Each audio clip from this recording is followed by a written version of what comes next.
Salut tout le monde, moi c'est Myriam et aujourd'hui je vais interviewer une de mes potes. En gros, je voulais faire un peu comme une série d'interviews avec plusieurs de mes amis pour avoir un peu leur feedback sur leur vie en Angleterre et peut-être aussi vous donner une idée de comment c'est de vivre en Angleterre. Donc du coup là, cette fois-ci, je vais demander à une de mes autres amies de pouvoir un peu décrire son expérience en Angleterre et donc du coup je vais l'appeler tout de suite. Avant tout, abonnez-vous à mon Instagram, à mon TikTok, likez, commentez, partagez et surtout abonnez-vous à la chaîne YouTube en fait. Donc, je vous laisse regarder la vidéo. C'est parti.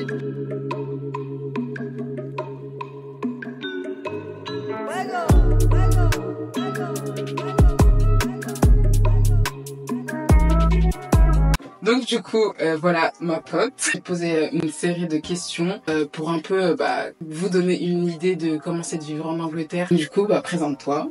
Salut à tous, je m'appelle Mélissande, j'ai 24 ans, je suis originaire de la Guadeloupe et je travaille dans la petite enfance et en même temps je travaille dans la restauration. Raconte-nous comment on s'est rencontrés du coup. On s'est rencontrés au travail et on a sympathisé et puis on a gardé le contact. Donc voilà. Donc c'est une collègue de travail en soi. C'est ça, genre dans la restauration. Pour ça, les gens qui regardent un peu mes shorts et même je crois mes vlogs tout simplement. Des fois je suis avec un costume et je sers les gens. Là c'est Hospitality Assistant et c'est là où on s'est rencontrés en fait. Je crois même qu'elle était dans un de mes vlogs.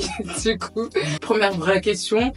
C'est pourquoi tu es venu en Angleterre et pourquoi en fait tu viens de la Guadeloupe, pourquoi t'as pas choisi de rester genre en France ou même en Guadeloupe tout simplement.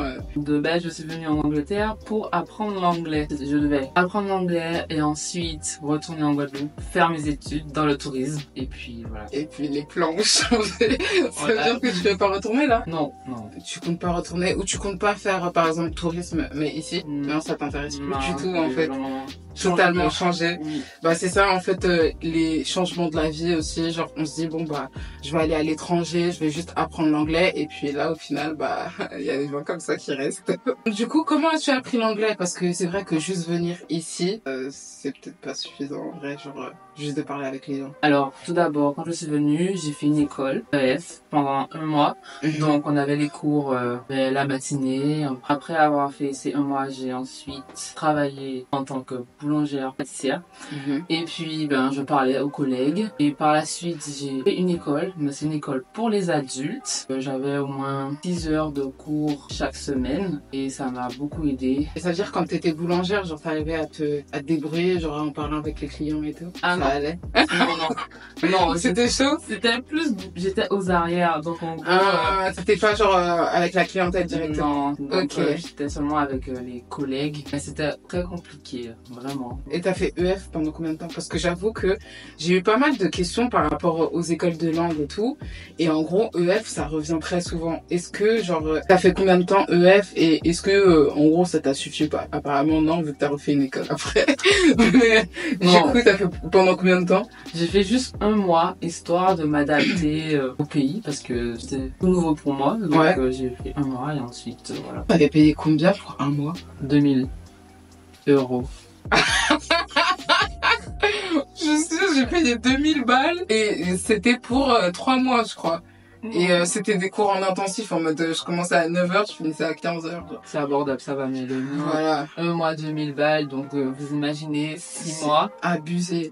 Mais ça veut dire que c'était surtout pour payer les activités en vrai, genre... Non, les activités c'est à part. Donc ça veut dire que t'as payé l'école plus les activités à part, genre. Voilà. Et c'est l'école plus la famille d'accueil que vous payez. Ah ça va, ça veut dire que t'avais pas payé ton logement en arrivant? Non, j'étais en famille d'accueil, donc c'était compris dans les 2000 €. Ah ça va en fait, ça va, c'est une bonne expérience, mais ta famille d'accueil, en vrai, t'as pas non plus appris à parler mieux anglais? Non, alors là c'était... Ils préparaient le repas, ils nous disaient de venir dîner ou... Tu parlais pas trop avec eux? Non. C'était des British genre purs? Non, c'était des Jamaïcains. Ah oui.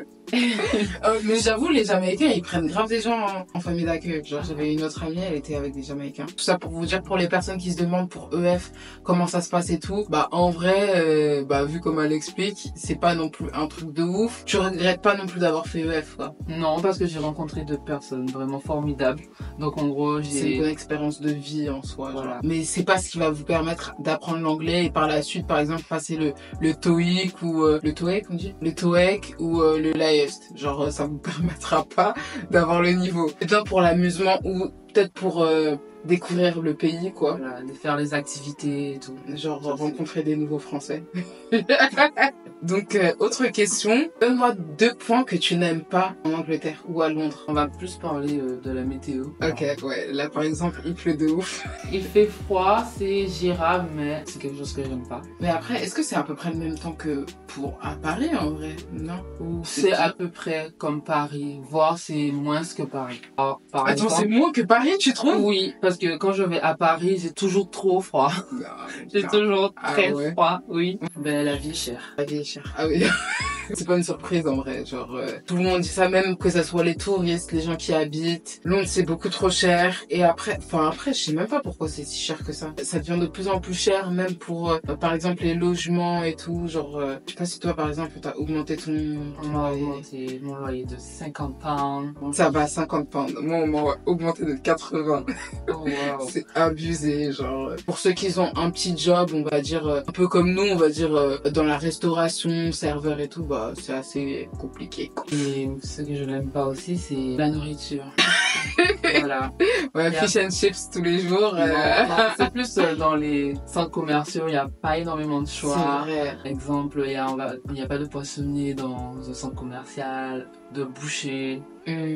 C'est vrai ça. Et même dans la rue, peut-être des bouchers, il y en a, mais Oui. poissonniers, il y en a pas tant que ça, genre. Non, tout est emballé.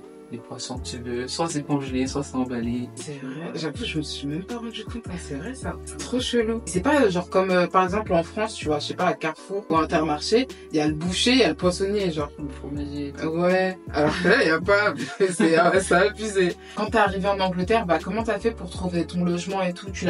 T'avais trouvé ton logement avant de venir en Angleterre ou c'était en arrivant ici directement? Le jour même que je suis arrivée, j'ai tapé sur Google agence française À Londres. à Londres. C'est comme ça que j'ai eu mon premier appartement. Enfin, ma chambre. Ouais, parce que je vous dis déjà, trouver un appartement, vous payerez 2000 par mois hein, Ouais. pour un appartement à vous tout seul. Et ça va, c'était pas trop cher en vrai dès que t'es arrivé? Non, c'était pas trop cher. Cette chambre faisait 500 pounds. Faut directement aller dans les petites agences comme ça. Le nom qui est... Tu te souviens? AB Flatmate. Donc du coup, je mettrai aussi le nom de l'agence qu'elle a utilisée. Ok, autre question, bah, qu'est-ce que tu aimes bien à Londres?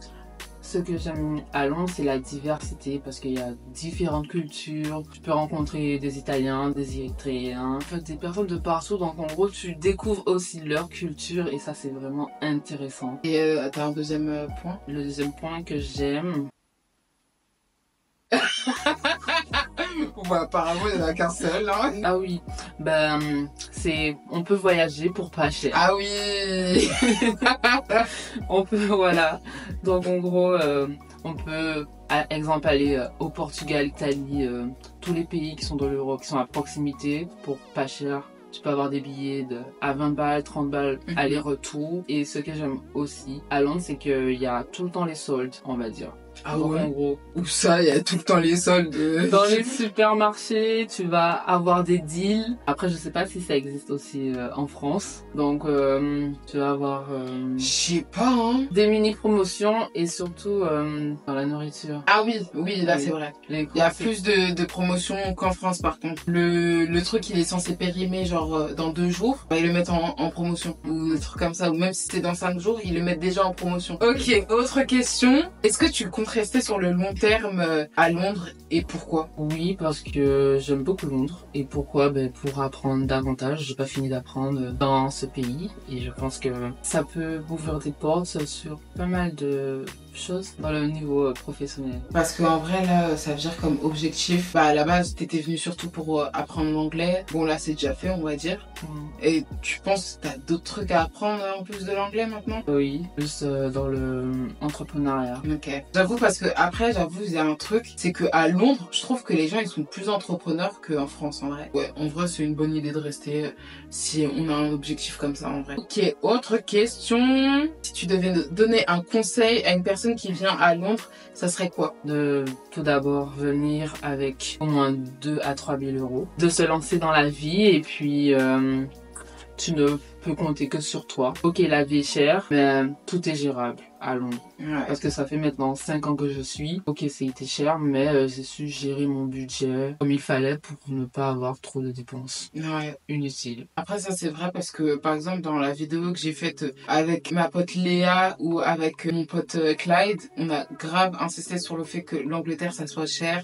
C'est super difficile à y vivre et tout. Mais en vrai, c'est pas impossible. Il faut avoir surtout une structure, savoir comment bien gérer son argent, pas trop profiter de son argent directement quand on arrive ici. Vraiment penser à save et aussi comme on l'a dit, il faut ne pas trop compter aussi sur les gens. C'est pas parce qu'on te dit bon bah attends je peux t'aider pour ci, pour ça. Pas trop se reposer sur les gens ici parce que en vrai on est dans un nouveau pays, dans une nouvelle ville et voilà genre en mode faut un peu se construire soi-même et pas tout le temps compter sur les gens parce qu'on sait jamais, la personne elle peut avoir une galère et ne pas pouvoir t'aider et bah ça te met dans la merde au final. Genre en mode faut pas non plus trop se reposer sur les gens quand on arrive dans un nouvel endroit comme ça genre voilà. En tout cas c'était la vidéo, n'oubliez pas de liker, commenter, partager cette vidéo et de vous abonner à mon Insta et à mon TikTok et bien sûr à cette chaîne YouTube. Donc on se retrouve pour la prochaine vidéo, bisous.